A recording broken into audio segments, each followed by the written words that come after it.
Pois é, meus caros Henrique Calandra, Américo Angélico, Andréia Matarazzo, o devido processo garante a defesa e garante a acusação. E, invertendo um pouco a ordem procedimental, falou a defesa e agora falará a acusação na pessoa do ilustríssimo representante do Ministério Público, que é o professor José Adércio Leite Sampaio. Sua Excelência tem a palavra.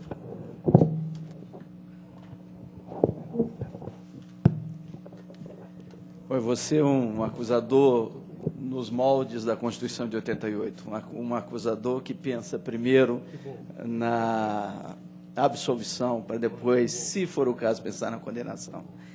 Eu queria agradecer o convite que me foi feito por esse instituto, pelo Instituto Fernando Henrique, pela FGV, na pessoa do seu diretor.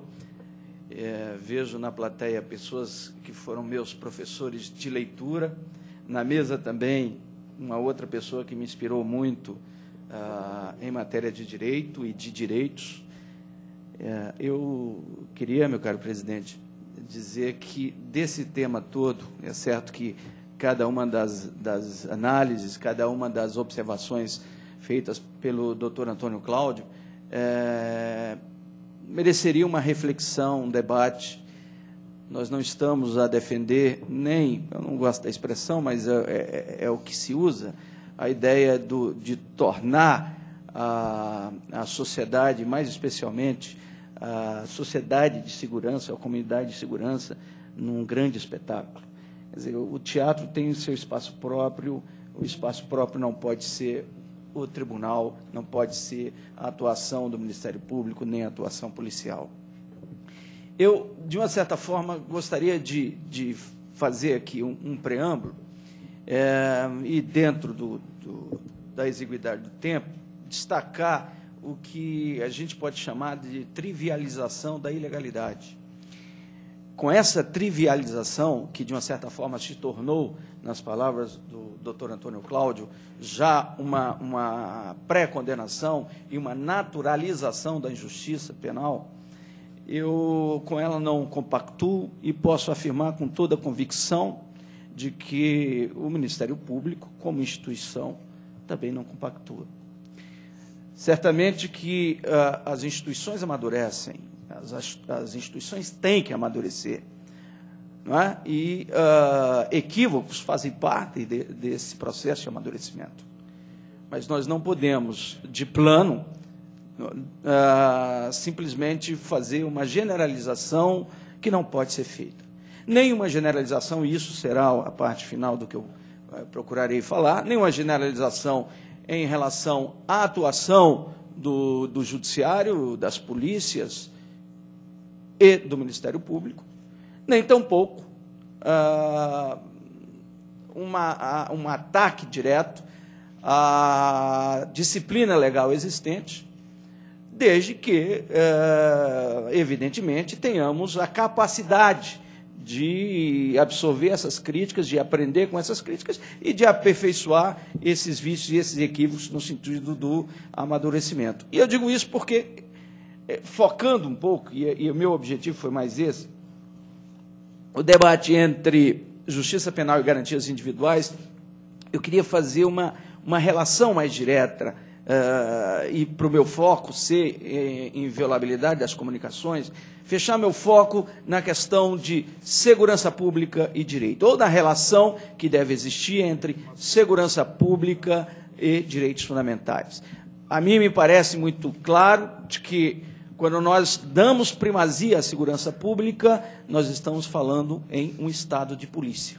E aí me coloco diante de uma expressão que é muito interessante, porque eu lia num livro de um defensor dos trabalhos da comunidade de inteligência, em que dizia mais ou menos assim, algo que numa versão diferente eu escutei aqui no Brasil, a pretexto dessas críticas feitas às interceptações telefônicas, dizendo que quem não tem nada a esconder, nada tem a temer. O que, de uma certa forma, não pode ser um pressuposto para nenhuma atividade persecutória que se enquadre dentro do Estado de Direito. Ora, o que é a definição, qual é a definição mínima de Estado de Direito, senão aquela em que se estabelece a primazia dos direitos? Me parece muito claro, portanto, que se dermos a primazia à segurança pública, estaremos mais nitidamente no domínio do Estado policial. Se dermos uma primazia aos direitos fundamentais, estaremos mais próximo no âmbito do Estado de Direito. É certo que isso é uma simplificação, mas serve, de uma certa forma, como um ponto de partida. Há um dado curioso. Por exemplo, eu vejo algumas críticas a respeito da lei de interceptação telefônica, algumas absolutamente pertinentes, com as quais eu concordo, mas me faz, assim, às vezes, espécie, quando eu vejo as pessoas dizendo que, de repente, a utilização exagerada da lei de interceptação telefônica tem um perigo iminente de transformar o Brasil num país não democrático, ou, se nós quisermos, num país menos democrático do que é. Muito bem, é curioso que, embora não aplauda, mas eu gostaria de trazer à reflexão mudanças recentes que foram feitas na legislação norte-americana. Não é? É bom que a gente tome isso como um parâmetro, não para aplaudir, mas para que a gente também não comece a ver só pelo umbigo, para que a gente não comece a achar que as coisas estão acontecendo só aqui. Não é? Para que a gente possa comparar, mitigar e, eventualmente, adotar as críticas que se façam lá fora e somar a elas as críticas que sejam pertinentes à nossa realidade. A seção 102 do Código de Processo Federal dos Estados Unidos antigamente permitia a interceptação telefônica sem mandado judicial diante de um flagrante da iminência concreta de uma ameaça de morte ou de uma injúria séria. A mudança à vida pelo ato patriótico, para fazer uma tradução um pouco equivocada, hoje permite que qualquer ente governamental, e não só os agentes de aplicação do direito, não é? Os agentes governamentais, quaisquer que sejam, podem hoje fazer a interceptação telefônica sem autorização judicial, desde que haja uma crença razoável da ocorrência de um crime, ou da possibilidade da sua ocorrência. Quer dizer, a abertura é tremenda. Isto sim me parece algo extremamente grave, que vitimiza a democracia, que vitimiza o Estado de Direito. Muito bem, esta é uma observação que eu gostaria de fazer para começo de conversa. A segunda observação, me também chamou às contas a questão de que o tema, eu vou ser clichê nesta observação, mas de que o tema das interceptações telefônicas e das divulgações por meio da imprensa se tenha ganhado evidência no instante em que apareceram poderosos ou ricos sofrendo de uma ameaça que, não quero negar, pode ocorrer e deve ocorrer com a grande população, não só carcerária, mas de cidadãos que se encontrem em situação análoga a desses cidadãos, mais cidadãos do que os outros. Eu não poderia deixar passar isso sem fazer esse comentário. E isto eu digo, meus senhores, por uma dor e por uma angústia muito grande. O doutor Manuel Abreu me lembrava aqui de uma dissertação...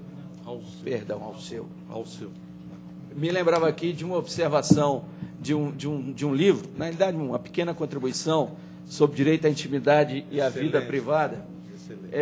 E eu, naquela época, era o auge daqueles programas televisivos em que ia a polícia, junto com a polícia, as câmeras de vídeo nas favelas, aqui em São Paulo, no Rio de Janeiro, etc.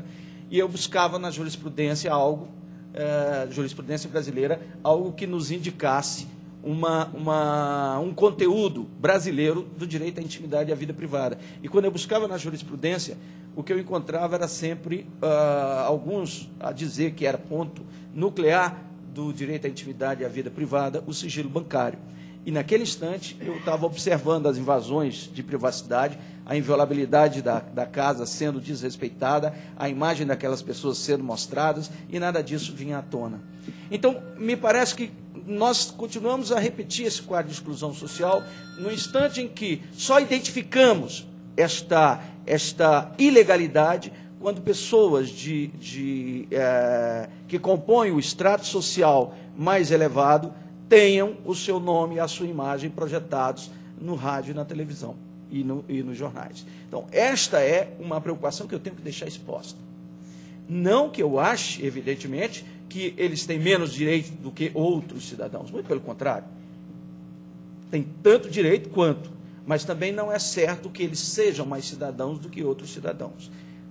É dentro desse quadro e da minha crença de que nós só poderemos, de fato, estabelecer um diálogo franco, aberto, sem corporativismo e sem incorrer no exercício da exclusão social reproduzida dentro e pelo direito, se assumirmos todos os postulados do Estado Democrático de Direito. Postulados que dizem respeito não a ideia só da legalidade, mas da superlegalidade constitucional, postulado da ideia, de fato, de uma cultura de direitos, mas um direito, como eu falei, que não seja para todos deferidos em tese, mas que seja também sejam também na sua aplicação efetiva. Eu me sinto muito à vontade, eu sei que é uma crítica que eu estou a fazer, especialmente vendo que há um número grande de advogados e que, portanto, estou falando em tese numa plateia que não concordaria com a minha observação, mas eu tenho que fazê-lo. Quer dizer, há hoje um Estado de Direito democrático, um Estado democrático de Direito no papel e outro na realidade. E, especialmente isso, não estou agora a me referir às ilegalidades eventualmente perpetradas pela Justiça Penal. Estou a me referir na diferença que, para mim, chega à inconstitucionalidade, a diferença de armas entre aquele que tem que ser defendido pelo defensor público e aquele que tem que ser defendido pelos grandes escritórios de advocacia. Então, este também me parece um foco importante a ser abordado nesse instante. E que, no meu modo imodesto, e talvez equivocado modo de ver, enfrenta um dos postulados do Estado Democrático de Direito. Quero também chegar adiante para discutir, na nossa avaliação, os atentados que se fazem ao Estado Constitucional, não só por conta da existência, e aqui eu não quero, professor Laffer, invadir um debate mais fundo a respeito da existência de um estado de exceção dentro do Estado de Direito, mas mostrar aqueles elementos que mais parecem visíveis dentro do Estado de Direito como elemento de exceção. Nós todos estamos falando de uma atividade que, eventualmente, a polícia possa ter exercida fugindo dos esquadros normativos. Nós estamos falando, eventualmente, de atividades que o Ministério Público, de uma certa forma, se não patrocina, pelo menos faz olhos cegos. Mas eu gostaria de lembrar que, além desta atividade persecutória, nós temos também uma realidade inconstitucional, ilegal, abusiva e que, de uma certa forma, fica por baixo dos panos, que nós não trazemos a debate. Estou a me referir das atividades das organizações ou dos organismos de inteligência. E quando a gente fala dos organismos de inteligência, geralmente a gente pensa nos organismos de inteligência do Estado. E nós sabemos que os organismos de inteligência não estatais são tão ou mais perigosos e mais virulentos do que os organismos estatais. Nós sabemos que há toda uma rede, todo um aparato internacional que tem suas ramificações no Brasil, que se destinam a todo momento a realizar interceptações telefônicas, e elas não estão aqui para debater, elas não estão aqui para ouvir, e elas nem poderiam estar. Porque a pretexto, eventualmente, se nós entrarmos nas páginas, eu tive essa curiosidade um pouco antes de vir para esse evento, entrarmos nas páginas dessas organizações de inteligência, nós vamos ver que as finalidades, as missões, são todas generosas, ou quando menos lícitas. Geralmente se propõe a defesa, olhem bem, das democracias, a defesa da segurança interna dos países, e algumas que se especializaram mais estou chegando ao fim, que se especializaram mais na atuação comercial, não é? Que mostram que a ideia é de ampliar a competitividade ou de ajudar na segurança das organizações e das corporações empresariais. E estas instituições, elas estão à margem da lei. Essas instituições, elas estão aí aqui e agora, em todo lugar. Quer dizer, eu ouvi alguém dizer que Bruxelas era a capital da interceptação telefônica. Eu diria que São Paulo é uma das grandes capitais das interceptações clandestinas por essas empresas. Eu diria que Brasília também o é. Eu diria que Rio de Janeiro também o é. E o que nós podemos fazer em relação a elas? Ora, o tempo está esgotado, mas é interessante que nós notemos também que, e isso apareceu mais recentemente, que nós tivemos problemas sérios com organismos estatais de inteligência. Não vou citar a história do Brasil, mas, com todo respeito à ABIN, ainda não ficou devidamente esclarecidos os fatos relacionados às últimas interceptações telefônicas usando integrantes da ABIN. Não estou aqui a fazer pré-julgamentos, estou apenas a relatar fatos que não estão esclarecidos. Gostaria, enfim, de destacar, e aí é fim mesmo, não precisa me mostrar a placa vermelha, de que nós não podemos perder um instrumento importante como a Lei 9296, especialmente porque, pontualmente, e eu não gostaria de generalizar mais uma vez, nós temos, eventualmente, abusos nos pedidos, diante da existência de outras provas e, eventualmente, da má-fé, de abuso nas concessões de mandados e ordens judiciais, não é? Exatamente por inexistirem os requisitos legais estabelecidos, e, especialmente, me parece que este é o ponto central, o abuso nas execuções. Não é? Eu acho que o problema central, não é, que foi destacar é a questão do vazamento destas informações, muito mais até do que a interceptação em si. A pergunta grande que fica, eu deixo para nós debatermos ou discutirmos, é quem faz esse vazamento, para que faz e por que faz. Na realidade, essas três perguntas talvez reduzissem em muito essa defesa implacável do doutor Antônio Cláudio, no sentido de que banalizamos a ilegalidade. Talvez, se nós conseguirmos responder a essas três perguntas, nós conseguiremos avançar, é possível, avançar no nosso processo de aprendizado democrático e de aprendizado constitucional. Tem algumas sugestões aqui, mas eu deixo para uma outra oportunidade, agradecendo a paciência de vocês.